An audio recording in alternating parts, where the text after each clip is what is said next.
आज संडे के इस क्लास में हम लोग कुछ फिर अलग पढ़ने जा रहे हैं और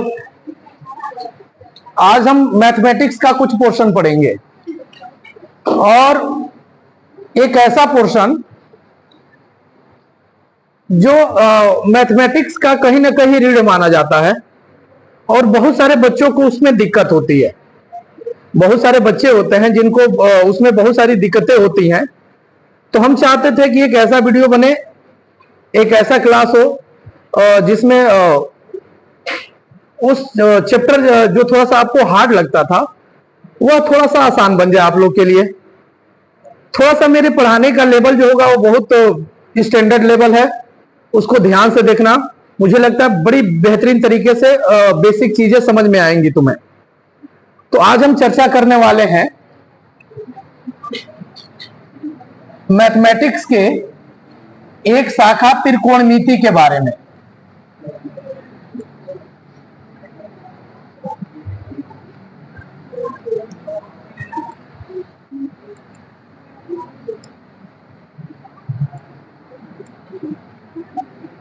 ट्रिगोनोमेट्री, त्रिकोणमिति। सबसे पहले हम बता दें कि त्रिकोणमिति में एक्चुअली कहां से कहां तक पढ़ना होता है। कक्षा 9 में तो एकदम पहले था, अब थोड़ा बहुत हटा भी दिया है। हाई स्कूल में कहां तक पढ़ना है, इंटर में मैथमेटिक्स में कहां तक पढ़ना है। अमूमन कंपटीशन में इससे 8, 9 या 10 क्वेश्चन बिल्कुल सीधा सीधे मिल जाते हैं। लेकिन बहुत सारे ऐसे मैथमेटिक्स के वो हैं ब्रांचेज हैं जिसमें इसका कहीं ना कहीं अप्रत्यक्ष रूप से या प्रत्यक्ष रूप से उपयोग भी होता है। इसलिए ये अपने आप में बहुत बड़ा गेम चेंजर हो जाता है, बहुत बड़ा रोल प्ले करता है चीजों को आसान बनाने में। तो इसमें पढ़ना क्या है तुमको? सबसे पहला इंट्रोडक्शन,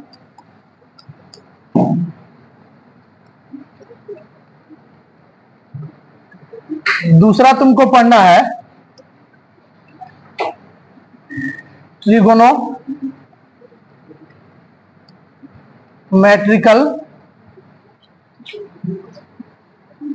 रेशियो एंड आइडेंटिटीज।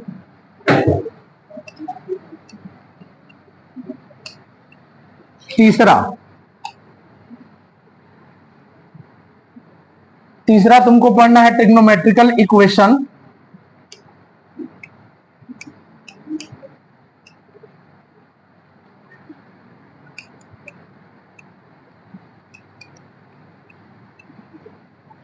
चौथा इनवर्स ट्रिग्नोमेट्रिकल फंक्शन।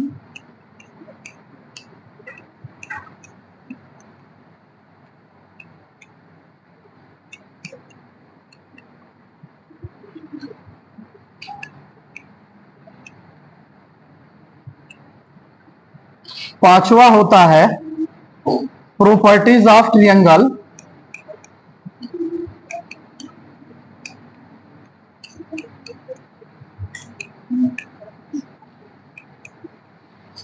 और छठवां होता है हाइट एंड डिस्टेंस।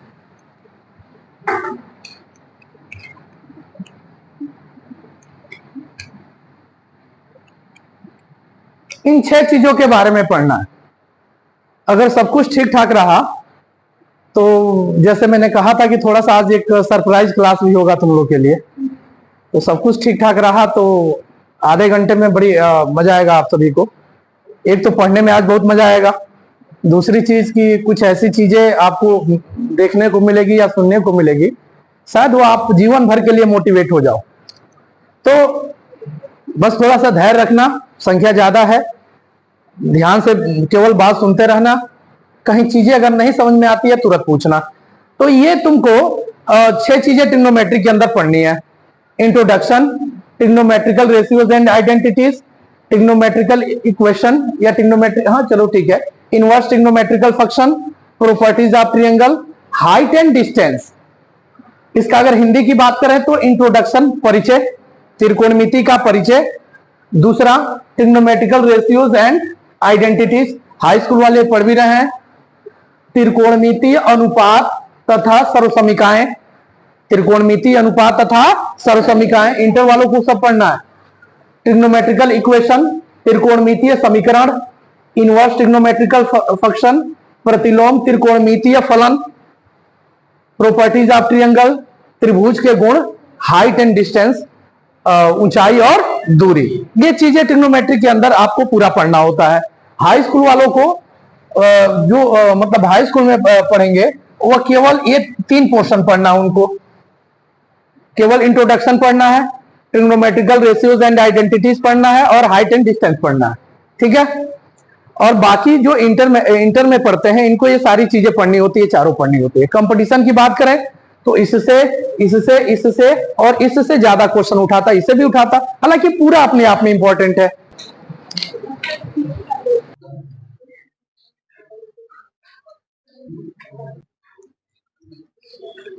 तो सबसे पहले इसके इंट्रोडक्शन की बात कर लेते हैं। एक्चुअली त्रिकोणमिति होता क्या है इसके बारे में हम जानते हैं। तो जो शब्द है ट्रिगोनोमेट्री जो शब्द है वह 3 शब्दों से मिलकर बना है, ट्री, गोनो और मैट्री।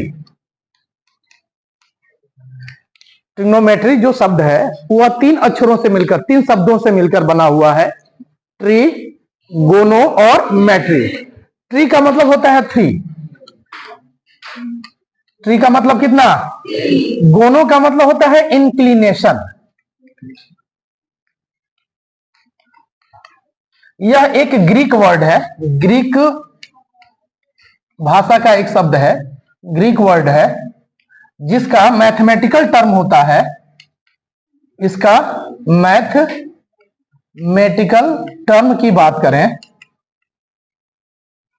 तो यह होता है एंगल। इसका क्या मतलब होता है, एंगल।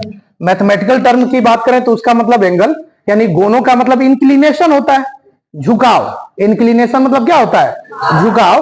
और वह झुकाव कौन सा वर्ड है, ग्रीक वर्ड है। वह एक ग्रीक वर्ड है जिसका मैथमेटिकल टर्म होता है, यानी मैथमेटिक्स के रूप में उसको हम जानते हैं एंगल के नाम से, कोण के नाम से। किस नाम से, कोण के नाम से। और मैट्री मीन्स होता है मेजरमेंट, मेजरमेंट यानी मापन। तो इसका मतलब यह हुआ कि ट्रिग्नोमेट्री के अंदर क्या करते हैं, 3 इंक्लिनेशन का मेजरमेंट करते हैं हम। त्रिकोणमिति में क्या करते हैं, 3 झुकाव को मापते हैं।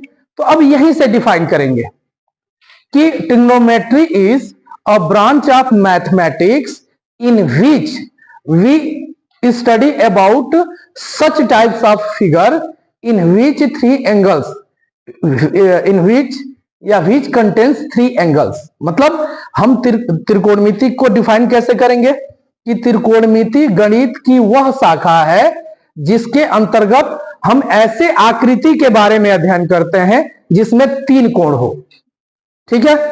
यानी हम क्या कहेंगे कि त्रिकोणमिति गणित की वह शाखा है। Trigonometry is branch of mathematics, यह मैथमेटिक्स का ही एक ब्रांच होता है। तो त्रिकोणमिति गणित की वह शाखा है जिसके अंतर्गत हम ऐसी आकृति का अध्ययन करते हैं जिसमें कितने कोण हो, 3। तो अब 3 कोण होता किसमें है, त्रिभुज में। जाहिर सी बात है 3 कोण किसमें होता है, त्रिभुज में। तो ट्रायंगल की बात कर लें, त्रिभुज की बात करें,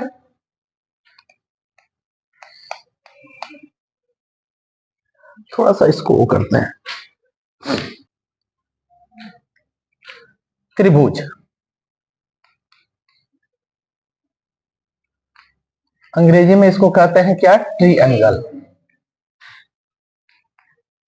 इसका डेफिनेशन बचपन से पढ़ते आ रहे हैं कि 3 भुजाओं तथा 3 कोणों से घिरी हुई आकृति को हम त्रिभुज कहते हैं। बहुत सारे लोग ऐसे भी डिफाइन करते हैं कि 3 भुजाओं से घिरी हुई आकृति को ये कहते हैं। तो थोड़ा सा, जैसे अभी तो ठीक है, कक्षा 9 तक ठीक है, 10 तक ठीक है, 11-12 तक भी ठीक है, लेकिन जब तुम ग्रेजुएशन वगैरह में मैथमेटिक्स पढ़ने जाओगे तो वहां एक ट्रिग्नोमेट्री पढ़ाया जाता है जिसका नाम है स्फेरिकल ट्रिग्नोमेट्री। कौन सा ट्रिग्नोमेट्री है? तो वहां जब डेफिनेशन पढ़ते हो तो तुमको लगता है कि नहीं, ये जो बचपन वाला डेफिनेशन था कहीं ना कहीं गलत था। हम क्या कहते हैं? हम कहते हैं तीन भुजाओं तथा तीन कोणों से घिरी हुई आकृति को हम क्या कहते हैं? त्रिभुज कहते हैं। तो अब तक तो तुम त्रिभुज ऐसे ही पढ़ कर आए हो ना, ऐसे त्रिभुज पढ़ते थे। अब इसमें तीन भुजाएं और तीन कोण हो गए, तीन भुजा हो गई, तो यह एक अमूमन त्रिभुज है तुम्हारे डेफिनेशन के अनुसार से। हम ऐसे भी भुजा ले रहे हैं, चलो एक भुजा ऐसे ले लिए, दूसरी भुजा ऐसे ले लिए और तीसरी भुजा ऐसे ले लिए, ये भी तो हम तीन भुजा ले लिए। तो क्या हम इसको एज अ मैथमेटिक्स त्रिभुज कह सकते हैं क्या? नहीं कह सकते। तो त्रिभुज कहने का मतलब यह हुआ कि पहले तो ये लाइन सीधी होनी चाहिए। तो जब लाइन सीधी होगा तो स्टैंडर्ड डेफिनेशन क्या हो जाएगा? जब लाइन सीधी होगा और दोनों एक दूसरे को काटेंगे तो कहीं ना कहीं कोण बनेगा। अभी हम एंगल पे आते हैं, इसके बाद एंगल पे आएंगे हम। तो इसका मतलब यह हुआ कि त्रिभुज को डिफाइन करने के लिए दो चीजों को बताना जरूरी है। जरूरी तो यहां से भी ठीक है, कोई दिक्कत नहीं है, लेकिन थोड़ा सा और स्टैंडर्ड डेफिनेशन पे जाएं और डीप डेफिनेशन पे जाएं तो हम ये कहेंगे कि तीन भुजाओं तथा तीन कोणों से घिरी हुई आकृति को हम त्रिभुज कहते हैं। तो उसमें दोनों चीज अगर मेंशन कर दोगे तो फिर यहां कोण बनना शुरू हो जाए। यहां हम कोण का मेजरमेंट नहीं कर सकते क्योंकि कोण कहीं ज्यादा है, कहीं क्या है, कम है। लेकिन अगर इसका मेजरमेंट करें तो सेम मिलेगा हमको। ठीक है, तो कुल मिलाजुला कर जब भी त्रिभुज को डिफाइन करना हो तो ये बेहतर डेफिनेशन हो सकता है कि तीन भुजाओं तथा तीन कोणों से घिरी हुई आकृति को हम क्या कहते हैं? त्रिभुज कहते हैं। तीन भुजाओं तथा तीन कोणों से घिरी हुई आकृति को त्रिभुज कहते हैं। तो अब देखो, अगर त्रिकोणमिति के पॉइंट ऑफ व्यू से बात करें, क्योंकि हम त्रिकोणमिति पढ़ रहे हैं, तो इसको हम नाम दे देते हैं एक ए, इसको नाम दे देते हैं क्या? बी, और इसको नाम देते हैं सी। तो त्रिकोणमिति ये कहता है कि जो शीर्ष ए है उसके सामने वाली भुजा को हम स्मॉल ए मानते हैं। ठीक है, याद रखना, यानी जो शीर्ष ए है उसके सामने वाली भुजा को स्मॉल ए, जो शीर्ष बी है इसके सामने वाली भुजा को स्मॉल बी, और जो सी है उसके सामने वाली भुजा को स्मॉल सी मानते हैं। बोलो, इतनी बात क्लियर हुई? जब भी ट्रिग्नोमेट्री, ऐसे तो हम ज्योमेट्री में, अलजेब्रा में अभी हम आगे उसकी चर्चा भी करेंगे, हम जैसे चाहे वैसे त्रिभुज बना देंगे, कोई दिक्कत नहीं है। लेकिन अगर बात आती है ट्रिग्नोमेट्री की, तो ट्रिग्नोमेट्री में हमेशा ये याद रखना कि जो शीर्ष होता है उसके सामने की भुजा उसी की स्मॉल लेटर से दिखाई जाती है। अगर एक कैपिटल ए है शीर्ष, तो इसके सामने वाली भुजा को हम स्मॉल ए से प्रदर्शित करेंगे। अभी हम इंटर वालों को पढ़ना है प्रॉपर्टीज ऑफ ट्रायंगल, उसमें इसका जबरदस्त उपयोग करना पड़ेगा। ठीक है, तो अब पूरा जो त्रिकोणमिति है तो उसमें करना क्या होता है हमें कि ये इसमें कितने टर्म हो रहे हैं? तीन भुजा हो गई, कितनी भुजा हो गई? तीन भुजा, तीन साइड्स, और कितने कोण? थ्री एंगल्स, यानी इसके टोटल कितने टर्म? 6। पूरे त्रिकोणमिति के अंदर इन्हीं 6 के बीच हमको रेशियो, इन्हीं 6 के बीच संबंधों का अध्ययन करना होता है। पूरा त्रिकोणमिति के दौरान इन्हीं 6, तीन कोण और तीन भुजाओं, इन्हीं के बीच संबंधों का अध्ययन करना होता है। तो पूरी त्रिकोणमिति यही खत्म होती है हमारी। तो एक तरीके से और परिभाषित करते हैं कि त्रिकोणमिति गणित की वह शाखा जिसके अंतर्गत हम त्रिभुज के तीनों भुजाओं और तीनों कोणों के बीच पारस्परिक संबंधों का अध्ययन करते हैं। ठीक है, यानी क्या करते हैं? पूरा त्रिकोणमिति के अंदर हम किसी त्रिभुज की तीन भुजा और तीन कोणों के बीच संबंधों का अध्ययन करते रहते हैं। तो कोण, तो सबसे पहले कोण के बारे में भी जानना जरूरी है, तो एंगल की बात कर लेते हैं। मेन यहीं से है, एंगल, कोण।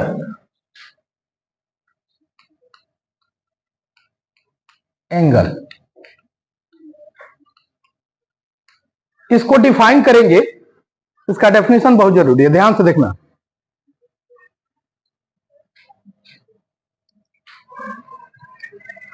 Angle is inclination between two raise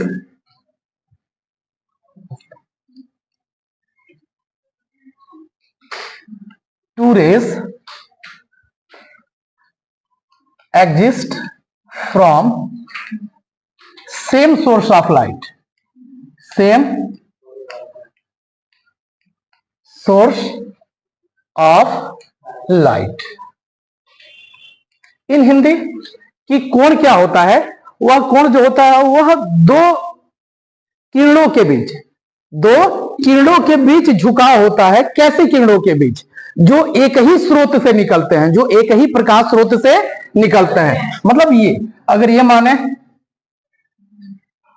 एक मान लो एक ओ से एक प्रकाश स्रोत है, ओ से एक किरण निकली ओ ए, और एक निकला कितना ओ बी, तो इनके बीच का जो झुकाव होता है, इनके बीच का जो मतलब पारस्परिक झुकाव होता है, उसी को हम क्या कहते हैं? कोण कहते हैं। उसी को क्या कहते हैं? कोण। तो ऐसे डिफाइन कर सकते हो कि एक ही प्रकाश स्रोत से निकलने वाली दो किरणों के बीच के झुकाव को हम क्या कहते हैं? कोण कहते हैं, एंगल कहते हैं। अब सरप्राइज का समय आ गया। हमने कहा था कि एक ऐसे मैं अपने स्टूडेंट से मिलाऊंगा जिसने इंटर में ही इंटर की पढ़ाई किया, बहुत मन से, पुअर फैमिली के परिवार से था। किसी तरह से, चूंकि अगर वो सही सफल नहीं होता तो उसकी स्थिति बताना मैं मुनासिब नहीं समझता, मैं उसकी थोड़ा सा अवहेलना होती। लेकिन अब ये सफल हो गया है वो लड़का, तो मुझे निश्चित रूप से उसकी स्थिति बतानी चाहिए। इससे मोटिवेशन आएगा कि वो बहुत एक पुअर परिवार, खुद मिठाइयाँ बेच बेच कर दुकानों पे अपना काम चलाता था, और इंटर के जस्ट बाद मेरी बातों से प्रभावित होकर चाहे जैसे भी मेहनत किया और एयरफोर्स में सिलेक्शन हो गया। तो मैं चाहता हूं कि जब वो आए तो खड़ा होकर आप लोग उसका तालियों से स्वागत करें। ठीक है, चलो मैं रिप्रेजेंट करता हूं उसे। कर रहा था एक ऐसा लड़का जो भाई इंटर के तुरंत बाद एयरफोर्स में सिलेक्शन हुआ उसका। बहुत सारे ऐसे बच्चे थे जिनका मैं एक रंजीत नाम का लड़का था, वो भी भारतीय सेना में चला गया। रामलाल नाम का लड़का था, वो भी चला गया। अंकुश नाम का लड़का था, वो भी। बहुत सारे ऐसे बच्चे गए। तो मन के अंदर ये खुशी थी कि मतलब इंटर के तुरंत बाद इन्हें जॉब मिल गई, गवर्नमेंट जॉब मिल गई।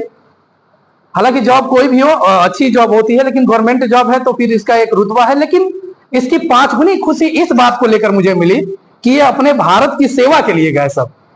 तो मैं चाहता हूं कि जब वो आए तो तुम लोग जोरदार खड़े होकर उसका भाई अभिवादन करो और जोरदार तालियों से उसका स्वागत होना चाहिए।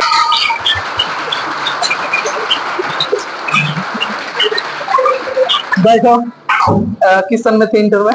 2022 2022 का है रंजीत, और एज ए स्मार्ट बॉय भी है बहुत है लेकिन बहुत परिश्रम किया, बहुत लेबर किया। लेबर इस बात को लेकर किया कि भाई इसे खुद लेबर करना पड़ा घर की स्थिति संभालने के लिए। लेकिन स्टडी ऐसी चीज थी, परिश्रम ऐसा चीज था, पढ़ाई ऐसी चीज थी कि देखो एक हमारे मोहल्ले में हम लोग गर्व से कहते हैं कि एक बच्चा हमारे मोहल्ले का है जो एयरफोर्स में है, जो भारत की सेवा करने के लिए गया है, भारत माँ की सेवा करने के लिए गया है, अपनी मातृभूमि की सेवा करने के लिए गया है। तो बस 5 मिनट में चाहूंगा कि रंजीत बताए कि इसके लिए जाने के लिए प्रोसेस क्या है। रंजीत। धन्यवाद सर। सर ने जितना बताया उतना मैं काबिल हूँ नहीं। सर पहले से ही बहुत प्यार करते थे हम सबको। 2022 के बैच के थे हम सर के, और अभी धीरे धीरे हो गया उधर, अब इधर आने का मौका ही नहीं मिलता है। सर से बहुत कम मुलाकात होती है। अब सर मैं एयरफोर्स में, आर्मी में हूँ अभी। हाँ जी, हाँ जी, आर्मी में हूँ। आर्मी में प्रोसेस, आर्मी में कई ट्रेड होते हैं। आपको किस ट्रेड में जाना है, कैसे जाना है, उसकी मेजरमेंट क्या है, वो सब अलग अलग होती है। जैसे उत्तर प्रदेश के लिए आर्मी जीडी के लिए 169 169 सेमी आपको चाहिए हाइट जीडी के लिए, और क्लर्क के लिए 162। मेरा ट्रेड क्लर्क से तो मेरी हाइट 162 सेमी चाहिए थी। उसके हिसाब से आपको वेट चाहिए, आपका कितना वेट है। फिर अब तो प्रोसेस सब सारा चेंज हो गया है। सबसे पहले आपको रिटर्न निकालना होगा। रिटर्न सीवीटी होगा, कंप्यूटर बेस्ड एग्जाम होगी। फिर आपको रिटर्न निकाल लेते हैं तो आपको रनिंग के लिए बुलाया जाएगा, फिजिकल के लिए। वो देगा आप किस एआरओ से हैं, उस एआरओ के हिसाब से आपको बुलाया जाएगा कि कहाँ आपको जाना है, कहाँ नहीं जाना है। अगर आप रनिंग निकाल लेते हैं, उसका सारा फिजिकल टेस्ट पास कर लेते हैं, तब जाके आपको एक मेरिट, लास्ट मेरिट बनेगी, उसमें आपका सिलेक्शन हो गया, तब आपको बुलाया जाएगा ट्रेनिंग के लिए। तो ट्रेनिंग में भी कई बच्चे बीच से आ जाते हैं। अभी अभी पोस्टिंग का है रमेश? मेरी पोस्टिंग देहरादून में है। देहरादून। हाँ जी। ये खूबसूरत हिल स्टेशन इंडिया का है। ये नौकरी नहीं एंजॉय कर रहा हूँ। अभी मैं लद्दाख काट के आया हूँ 5 महीने। लद्दाख, वो भी खूबसूरत है, इंडिया का जगह है भाई। और ट्रेनिंग कहाँ हुई थी? ट्रेनिंग मेरी अयोध्या। अयोध्या ट्रेनिंग हुई थी, वो भी खूबसूरत है। रेजिमेंट के हिसाब से आपको बुलाया जाएगा। चलो ये बहुत अच्छी चीज है, और मुझे लगता है कि थोड़ा बहुत अगर परिश्रम किया जाए तो कहीं ना कहीं सफलता मिलनी ही मिलनी है। जिस तरह से लेबर करता था, बहुत हार्ड लेबर करता था लड़का, और नतीजा आज अच्छी जगह पर है और अपना जीवन अब आसानी से जिएगा, इंजॉय करेगा। ठीक है, तो ये थोड़ा सा अंदर से मोटिवेशन होना चाहिए। और बहुत बहुत धन्यवाद भाई तुमको, और उम्मीद करते हैं कि और बहुत आगे बढ़ो। चलो ठीक है, थैंक यू भाई।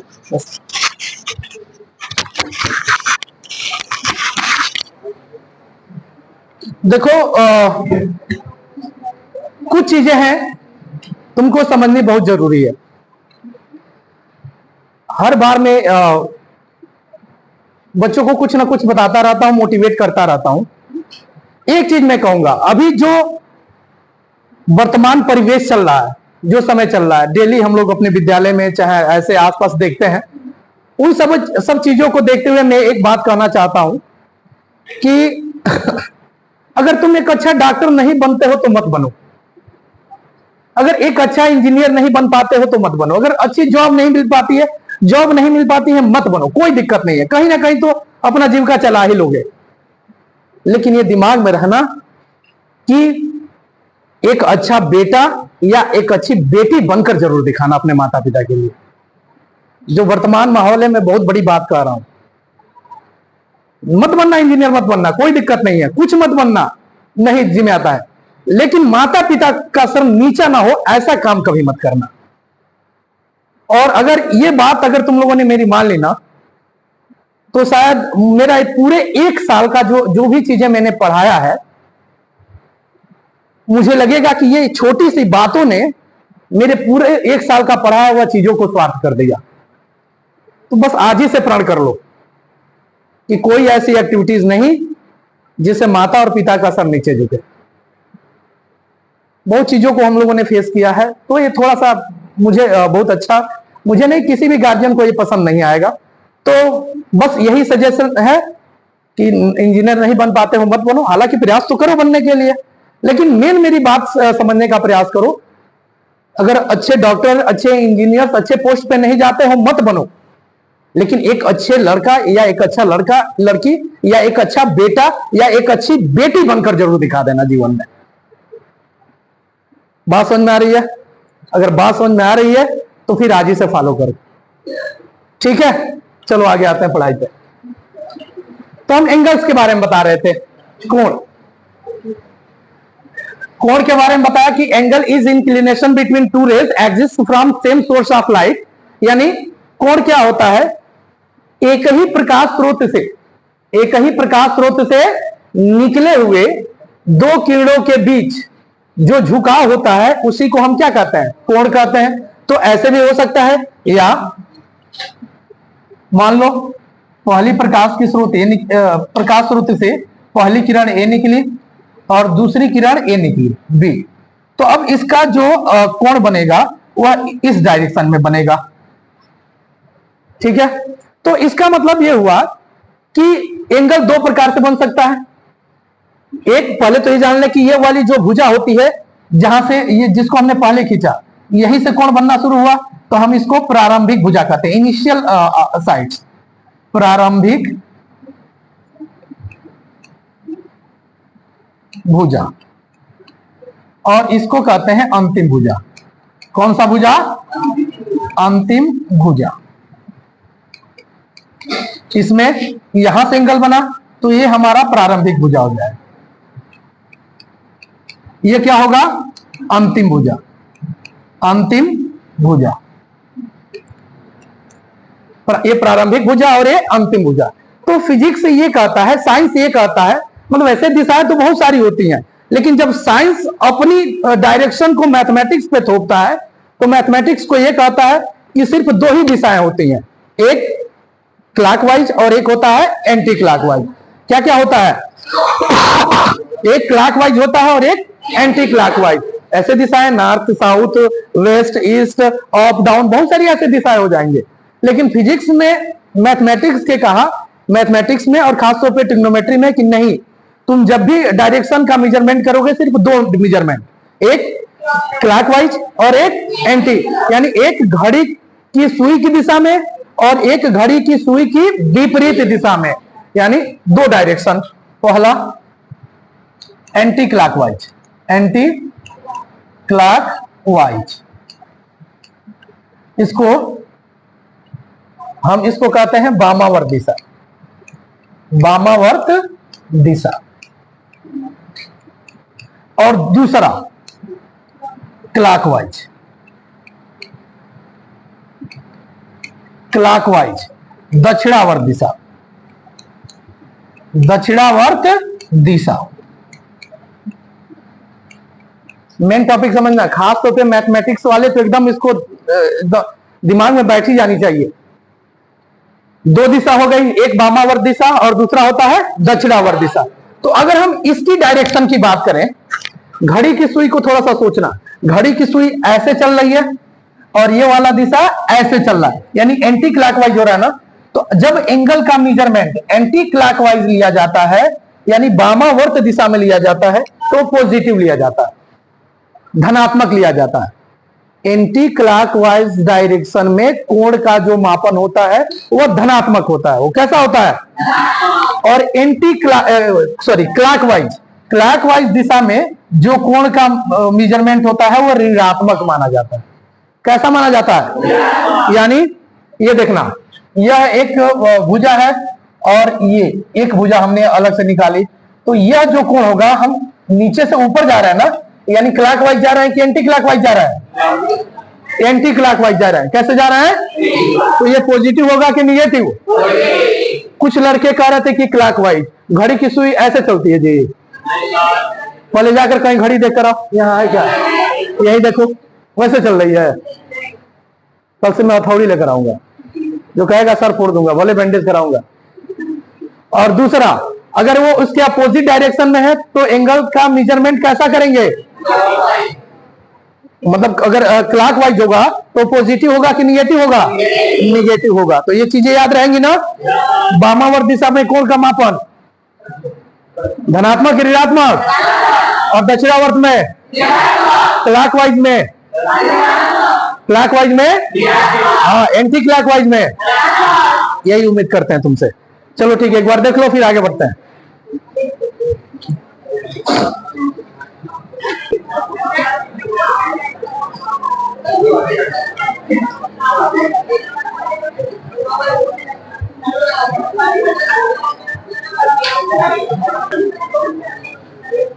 हम बात कर रहे थे एंगल की। तो एंगल एक जो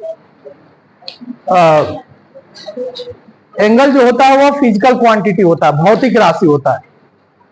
और भौतिक राशि है तो कोई ना कोई उसका मात्रक जरूर होगा, उसको मापा जा सकता है। अगर वो फिजिकल क्वांटिटी है तो उसको मापने की कोई ना कोई यूनिट जरूर बनी होगी। ठीक है, तो सबसे पहले चीज, यूनिट जानने से पहले एक बार फिर बता दें, साइन कन्वेंशन, चिन्ह योजना, एकदम दिमाग में रखना। साइन कन्वेंशन क्या होता है, चिन्ह योजना क्या होता है। अभी जो मैंने बताया कि जो एंटी क्लॉकवाइज होता है उसमें कोण को हम धनात्मक मापते हैं, और जो क्लॉकवाइज होता है उसमें कोण को, यही साइन कन्वेंशन है, चिन्ह योजना। इसको त्रिकोणमिति में चिन्ह योजना कहते हैं कि वामावर्त दिशा में मापी गई कोण धनात्मक तथा दक्षिणावर्त दिशा में नापी गई कोण ऋणात्मक ली जाती है। ये हमारी साइन कन्वेंशन यानी चिन्ह योजना कहलाता है। अगला आते हैं, एंगल की बात कर रहे थे, कोण यानी यह एक फिजिकल क्वांटिटी है, भौतिक राशि है, अतः इसको मापने के लिए कुछ ना कुछ यूनिट जरूर होगा। तो इसको मापने के लिए तीन यूनिट प्रयोग किया जाता है, तीन पद्धतियां, तीन सिस्टम प्रयोग किया जाता था। पहला सेक्साडेसिमल सिस्टम,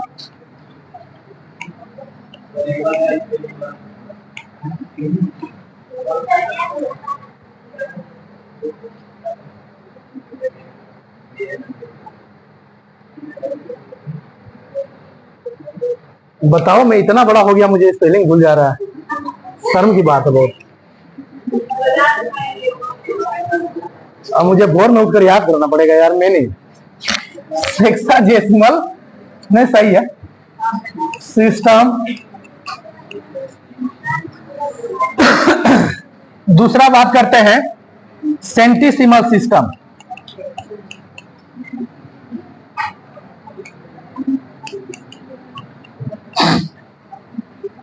तीसरा सर्कुलर सिस्टम।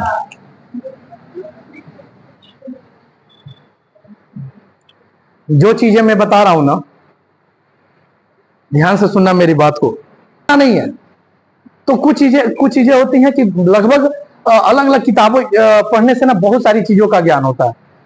चलो देखते हैं। तो ये एंगल, कोण को मापने की मुख्यतः 3 पद्धतियां प्रयोग की जाती थी, अभी भी की जाती हैं, लेकिन थोड़ा सा चलन कम हुआ है। अभी मैं उसकी चर्चा करूंगा। अभी मैं जो बता रहा हूं टोटल हिस्ट्री बता रहा हूं तुम्हें, इतिहास, मैथमेटिक्स। अभी मैंने कहीं कोई मैथमेटिक्स का मतलब होता है, बच्चों के दिमाग में यही आता है, गणित का मतलब सवाल हल करना। गणित का मतलब क्या होता है? अभी तक हमने एक भी सवाल हल नहीं किया। यानी हम केवल अभी इतिहास बता रहे हैं तुम्हें। क्या बता रहे हैं? बेसिक जानकारी बता रहे हैं, नींव मजबूत कर रहा हूं मैं 2-1 के मसाले से। 2-1 यानी बहुत मजबूत, हद से ज्यादा मजबूत। हाँ, सीमेंट तो ओरिजिनल है। देखो, तो ये एंगल मेजरमेंट के लिए 3 पद्धतियां प्रयोग में ली जाती हैं, हेक्साडेसिमल सिस्टम, सेंटिसिमल सिस्टम और सर्कुलर सिस्टम। सबसे पहले बात करते हैं हेक्साडेसिमल सिस्टम, या इसको इंग्लिश सिस्टम भी कहते हैं, इंग्लिश सिस्टम भी कहते हैं। सबसे पहले जान लें कि जो सबसे पुराना मैथमेटिक्स है, सबसे एंशिएंट मैथमेटिक्स, पौराणिक गणित सबसे कह सकते हो, वो हमारी अलजेब्रा है। क्या है वो?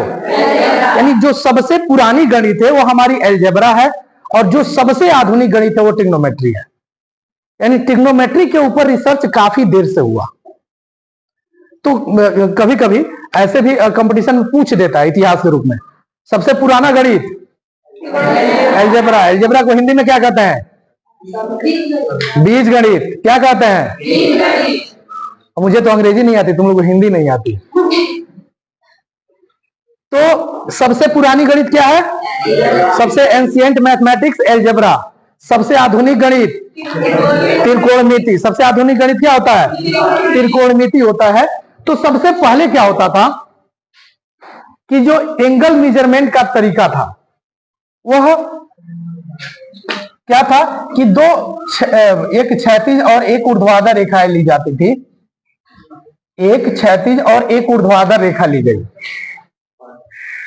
और इनके बीच का जो एंगल बना, झुकाव बना, उसको राइट एंगल कहा गया।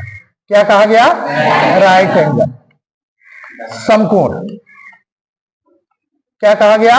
समकोण। यही पहले एंगल का मेजरमेंट हुआ करता था, मापन यही से होता था, समकोण से। किससे होता था?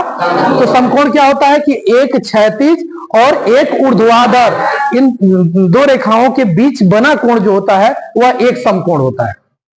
एक क्षैतिज और एक ऊर्ध्वाधर रेखा के बीच बना कोण जो होता है वो क्या होता है?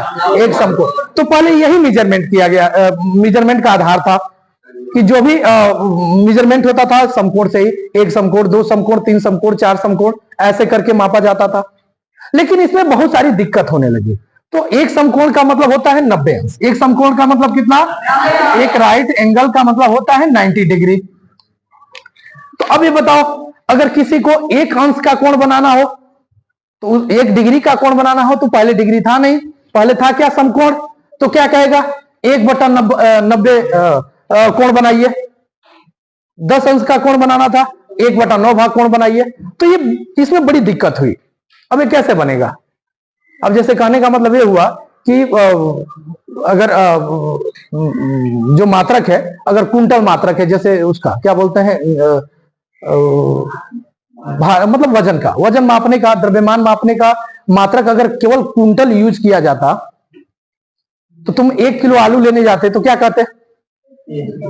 1 किलो आलू लेने जाते तो क्या कहते हैं? 1/100 भाग दे दीजिए हमको आलू, 1/100 कुंटल आलू दीजिए, यही कहते हैं ना, 1/100 कुंटल आलू दे दीजिए। 100 ग्राम चीनी लेने जाते तो हाँ 1/1000 चीनी दे दीजिए, कुंटल चीनी दे दीजिए। तो कितना दिक्कत होती कि नहीं दिक्कत होती? तो इसमें दिक्कत आने लगी। तो इन दिक्कतों का समाधान करने के लिए कुछ गणितज्ञ आ गया है, और जिसमें सबसे आगे जो आए थे वह अंग्रेज आए थे। सबसे आगे कौन आए? अंग्रेज। उस समय अंग्रेजों का ही शासन था हर जगह भाई, उन्होंने अपनी धाक जमाई हुई थी, और धाक उन्होंने ऐसे ही नहीं जमाया हुआ था, उसमें एक्चुअली बड़ी दिमागी व्यक्ति हुआ करते थे, दिमाग का बहुत ज्यादा उपयोग करते थे। यह माना जाता था कि उनके राज्य में सूरज अस्त ही नहीं होता था, यानी हमेशा वो कुछ ना कुछ सोचते रहते थे नया करने के लिए। तो इसमें सबसे आगे वही आए, अंग्रेज आए, और इसलिए इस सिस्टम को, यानी इस सिस्टम के बारे में उन्होंने ही नॉलेज दिया। सबसे पहले उन्होंने सेक्साडेसिमल के बारे में बताया, इसीलिए उस डेसिमल सिस्टम को, सेक्साडेसिमल सिस्टम को हम इंग्लिश सिस्टम भी कहते हैं, अंग्रेजी पद्धति भी कहते हैं। तो उन्होंने क्या कहा? उन्होंने कहा कि समकोण एक बहुत बड़ा मात्रक है। उन्होंने किया क्या कि उन्होंने एक समकोण को 90 भागों में बांट दिया। कितने भागों में? और प्रत्येक भाग को उन्होंने क्या किया? अंश कहा, डिग्री किया। यानी एक समकोण बराबर 90 अंश, 90 डिग्री। यानी सेक्साडेसिमल में उन्होंने जो मात्रक बनाया कोण का, वह क्या बनाया? डिग्री। क्या बनाया? डिग्री बनाया। और उन्होंने क्या किया कि एक समकोण को उन्होंने 90 भागों में बांट दिया, और प्रत्येक भाग को क्या कहा? 1 डिग्री या 1 अंश कहा। क्या कहा? 1 डिग्री और 1 अंश। फिर उन्होंने क्या किया कि 1 अंश को या 1 डिग्री को उन्होंने 60 भागों में बांटा, और प्रत्येक भाग को मिनट कहा। क्या कहा? मिनट कहा। फिर 1 मिनट को उन्होंने 60 भागों में बांटा, और प्रत्येक भाग को क्या कहा? सेकंड कहा। प्रत्येक भाग को सेकंड का। तो ये उन्होंने एक सिस्टम बनाई। आज भी हम इसमें मेजरमेंट करते हैं, अंश में जब भी डिग्री में मेजरमेंट करते हैं तो सेक्साडेसिमल सिस्टम के अंदर करते हैं। और ये पद्धति किसने दिया था? अंग्रेजों ने दिया था। तो अंग्रेजों ने क्या किया? जो प्राचीन पद्धति थी कोण को मापने की, क्या थी? राइट एंगल, समकोण, उसको उन्होंने 90 भागों में बांटा। कितने भागों में बांटा? 90 भागों में बांटा, और प्रत्येक भाग को उन्होंने 1 डिग्री कहा, और डिग्री को ही उन्होंने कोण का मात्रक बताया। उन्होंने बताया कि जब भी हम कोण को मापेंगे, किस में मापेंगे? डिग्री में मापेंगे। उसके बाद 1 डिग्री को उन्होंने 60 भागों में बांटा, प्रत्येक भाग को मिनट कहा, और प्रत्येक मिनट को फिर उन्होंने 60 भागों में बांटा, और प्रत्येक भाग को क्या कहा? सेकेंड का। ठीक है। उस समय जो एक प्रतिस्पर्धा हुआ करती थी व्यापार को लेकर। किसको लेकर? व्यापार को लेकर। तो व्यापार में, बिजनेस को लेकर भाई हमेशा एक दूसरे में कंपटीशन रहता है। तो उसी के पीछे लगे हुए थे हमारे पुर्तगाली। तो उन्होंने कहा कि नहीं भाई, हम अंग्रेजों वाली चीजों को नहीं मानेंगे। हम क्यों मानेंगे? उनसे हमारा कंपटीशन है, हमसे हमारी दुश्मनी है, तो हम उनकी बात को नहीं मानेंगे। तो उन्होंने क्या किया कि एक नए सिस्टम के बारे में बताया, जिसे क्या कहा गया? सेंटीसिमल सिस्टम। सेंटीसिमल सिस्टम। उन्होंने सेंटीसिमल सिस्टम के बारे में बताया, या इसे हम फ्रेंच सिस्टम भी कहते हैं। कौन सा सिस्टम कहते हैं? फ्रेंच सिस्टम, या फ्रेंच पद्धति भी कहते हैं। इसको सेंटीसिमल सिस्टम या फ्रेंच पद्धति भी कहते हैं। पुर्तगालियों के द्वारा दिया गया। पुर्तगालियों का अंग्रेजों से व्यवसाय को लेकर कंपटीशन था। उन्होंने कहा कि भाई अंग्रेज जो कहे हम नहीं मानेंगे। उन्होंने क्या किया कि इसमें उन्होंने कोण के मात्रक को ग्रेड बताया। क्या बताया? ग्रेड। और इसके लिए उन्होंने किया क्या? अब तो मुझे सच में नहीं याद करना चाहिए। अब ठीक है। ग्रेड, उन्होंने ग्रेड बताया। हिंदी में भी लिख दे रहे हैं भाई। तो इसके लिए उन्होंने क्या किया? ये जो हमारी पुरानी पद्धति थी समकोण वाली, तो अंग्रेजों ने एक समकोण को कितने भागों में बांटा? 90 भागों में बांटा। कितने भागों में? इन्होंने कहा कि हम अपने मन से बांटेंगे, इन्होंने 100 भागों में बांटा। कितने भागों में बांट दिया? यानी एक समकोण बराबर कितना ग्रेड? 100 ग्रेड। इन्होंने एक समकोण को 100 ग्रेड में बांट दिया। अब भाई अब इससे फिर छोटा आना था, तो अब इनको कुछ सूझा नहीं। ये तो इनका तो केवल भावना थी उनकी बातों को टालना। तो उन्होंने कहा कि ठीक है, हम ग्रेड को भी बांटेंगे। तो फिर उन्होंने एक ग्रेड को बांटने के लिए सोचा। तो इन्होंने अब सोचा कि हम कितना भाग में बांटे। तो इन्होंने कहा कि ठीक है, एक ग्रेड को हम क्या करेंगे? 60 भागों में बांटेंगे। और इसको उन्होंने मिनट कहा। उन्होंने कहा कि भाई ये जो 60 मिनट उन्होंने दिया था अंग्रेज, उनकी बपौती थोड़ी, हम भी मिनट कहेंगे। मिनट उनकी बपौती थोड़ी है, हम भी इसको मिनट ही कहेंगे। तो उन्होंने एक ग्रेड को 60 भागों में बांटा और उसको क्या नाम दिया? मिनट दिया। उसको क्या दिया? मिनट। नहीं 60 नहीं, सॉरी, 100 भागों में इनको एक ग्रेड को फिर बांटा और उसको उन्होंने मिनट दिया। क्या नाम दिया? फिर एक मिनट को उन्होंने 100 भागों में बांटा और इसको उन्होंने क्या नाम दिया? सेकेंड। यानी उन्हीं के ढारे पे चलने लगे। ये तो अपने मन से किसी तरह से दे दिए, अब उसके बाद करते क्या? तो उन्हीं के फॉलो करने लगे। तो फिर ये तो दिक्कत हुई ना भाई। अब जो अपना ब्रह्मांड था या जो हमारा यूनिवर्स था, अब वो किसके नियमों का पालन करता? ये कंफ्यूजन हो गया। जैसे सेक्साडेसिमल में 60 भागों में बांट रहे थे, 90 भागों में बांट रहे थे, ये 100 भागों में बांट दिया। अब ऐसे हो सकता था कि रूस आता तो कहता कि भाई मैं क्षेत्रफल में सबसे बड़ा हूं, मैं 200 भागों में बांटूंगा, आपको मानना पड़ेगा। अमेरिका कहता अरे मैं भी बांटूंगा, वो 500 भागों में बांट दिया। उस समय चाइना था, सबसे ज्यादा जनसंख्या हमारी और तुम लोग बांटोगे, हम बांटेंगे तो इसको 1 लाख भागों में। तो भाई कितना माना जाता? तो उसमें भाई उस समय हम लोग गुलाम थे। तो हमारे बीच से हमारी, हालांकि वो पॉपुलर नहीं हुए, कुछ गणितज्ञ सामने आए और भारतीय गणितज्ञ, और उन्होंने ये बांटने वाली प्रथा को ही समाप्त कर दी। बांटने वाली प्रथा को ही समाप्त कर दी। उन्होंने क्या किया कि एक स्टैंडर्ड नियम दे दिया, एक जनरल, एक व्यापक नियम दे दिया। और उन्होंने कहा कि नहीं ये तरीका सही है, इसमें बांटने उठने वाली झंझट खत्म, किसी से कंपटीशन वाली भावना खत्म, हम लोग इसी को माने, सबसे बेहतर यह है। और इसके लिए उन्होंने जिस पद्धति का आविष्कार किया या जिस पद्धति के लिए उन्होंने सजेस्ट किया, उसे हम सर्कुलर सिस्टम कहते हैं। कौन सा सिस्टम कहते हैं?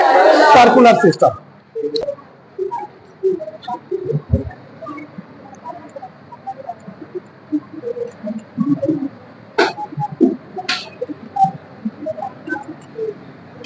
तो इस सिस्टम में उन्होंने कोण का मात्रक रेडियन माना। क्या माना? रेडियन। इसका मात्रक उन्होंने रेडियन माना। तो अब ये बताओ, यह सर्कुलर सिस्टम किसने दिया? भारतीयों ने दिया। किसने दिया? सेक्साडेसिमल अंग्रेजों ने। किसने? सेंटिसिमल किसने दिया? त्रिकोणमिति में कोणों को मापने की कितनी पद्धतियां? कौन कौन? बोलोगे तो याद हो जाएगा। पहला क्या होता है?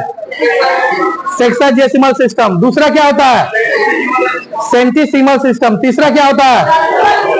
सेक्साडेसिमल किसने दिया था? अंग्रेजों ने। अंग्रेजों ने एक समकोण को कितने भागों में बांटा? और सेंटिसिमल में कोण का मात्रक क्या होता है? क्या होता है? सेक्सासिमल डेसिमल सिस्टम में कोण का मात्रक क्या? डिग्री। क्या होता है? और सेंटिसिमल में कोण का मात्रक? ग्रेड। इसके लिए उन्होंने एक समकोण को कितने भागों में बांटा? किसने बांटा था? और सर्कुलर जो सिस्टम है, इसे किसने दिया था? इन्होंने कोण का मात्रक क्या बताया? तो अब ये रेडियन क्या होता है उन्होंने क्या बताया?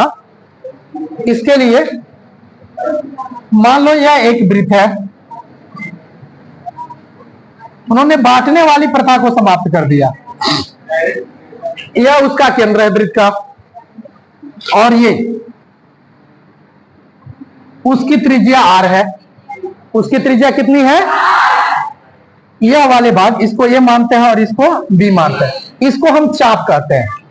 क्या कहते हैं? चाप। तो यदि किसी वृत्त का चाप, यानी ये वाला, अगर अपनी त्रिज्या के बराबर दूरी तय करता है, यानी किसी वृत्त का चाप उतना ही है जितना कि वृत्त की त्रिज्या है, तो उसके केंद्र पर बना कोण 1 रेडियन होता है।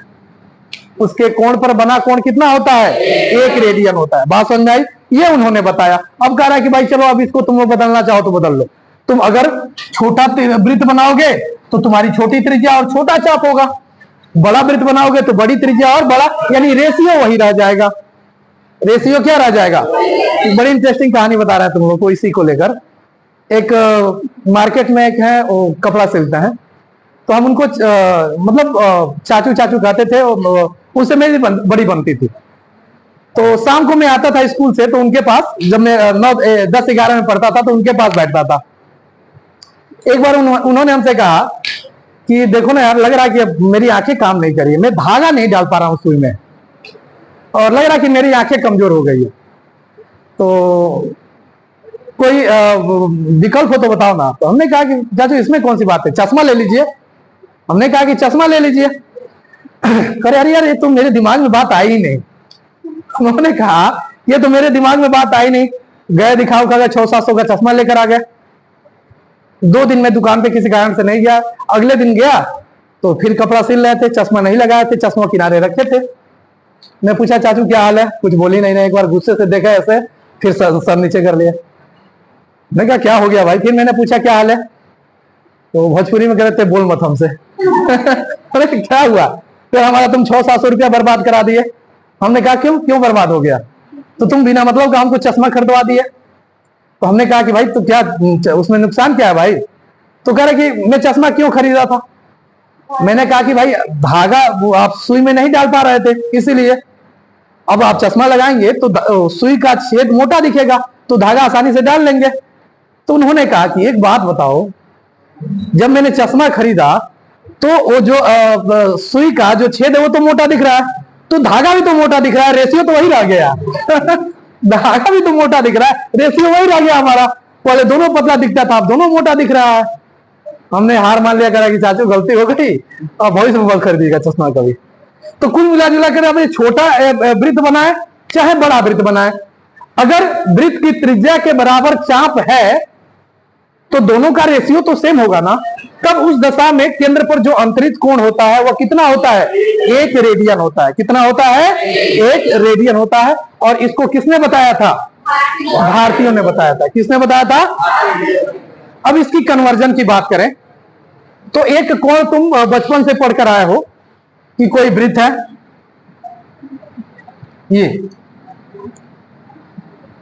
ये इसका चाप है। यहां अगर चाप देखें ए बी, तो आर था, इसको आर्क को ऐसे दिखाते हैं, आर था। अगर कोई वृत्त है ओ, जिसका केंद्र ओ है और परिधि पर 2 बिंदु ए बी है, यानी चाप ए बी जो है वह अगर एल के बराबर है, इसकी त्रिज्या आर है, तो तुम एक सूत्र पढ़े हो, कोण बराबर सूत्र पढ़े हो, चाप बटा त्रिज्या पढ़े हो ना। बड़ी इंपॉर्टेंट फार्मूला है ज्योमेट्रिकल पॉइंट ऑफ व्यू से। और इसमें जो हमारे गणितज्ञ थे, इंडियन गणितज्ञ, सर्कुलर सिस्टम को जियोमेट्रिकल तरीके से ही उन्होंने परिभाषित किया था, ज्यामितीय रूप में ही इसको परिभाषित किया था। तो उन्होंने देखो कैसे बताया, कोण बराबर होता है चाप बटा त्रिज्या, या थीटा बराबर कितना? चाप एल और बटा कितना? आर। ये बड़ी इंपॉर्टेंट फार्मूला था जो हम बचपन से पढ़ते आए हैं, इसी का उपयोग उन्होंने किया। अब उन्होंने क्या बताया,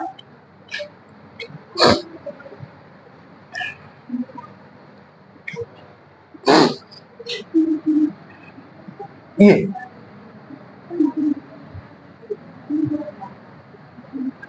एक वृत्त हमने ले लिया और मान लो यहां पे कुछ कोण बन रहा है, ये वाला एंगल बन रहा है। तो इस एंगल का मान कितना होगा? अगर थीटा की बात करें तो सर्कुलर सिस्टम के तहत थीटा बराबर क्या होगा? इसके द्वारा मतलब अंतरिक्ष चाप, ये वाला चाप, तो ये चाप कितना है? इसके अर्ध परिधि के बराबर है। ये वाला चाप कितना है, अर्ध परिधि, और एक पूरा परिधि होता है 2 पाई आर। पूरा परिधि कितना होता है, तो आधा परिधि कितना होगा, पाई आर। कितना होगा, पाई आर, और बटा त्रिज्या, त्रिज्या इसका आर मान ले तो ये आर से आर कट गया, यानी कितना हो गया, पाई। और वही अगर सेक्साडेसिमल की बात करें तो उस पद्धति में इस अगर कोण का मान रखें तो 180 डिग्री होगा, तब यहाँ थीटा बराबर कितना हो जाएगा, 180 डिग्री। सेक्साडेसिमल में यह कोण का मान 180 होगा, और सर्कुलर में अगर हम एक थीटा माने तो थीटा का मान कितना आ गया, पाई। तो ये तो इसका तो क्या यूनिट चेंज है ना, इसका यूनिट क्या है, चेंज है, लेकिन इसका मैग्नीट्यूड तो सेम है, इसका परिमाण सेम है।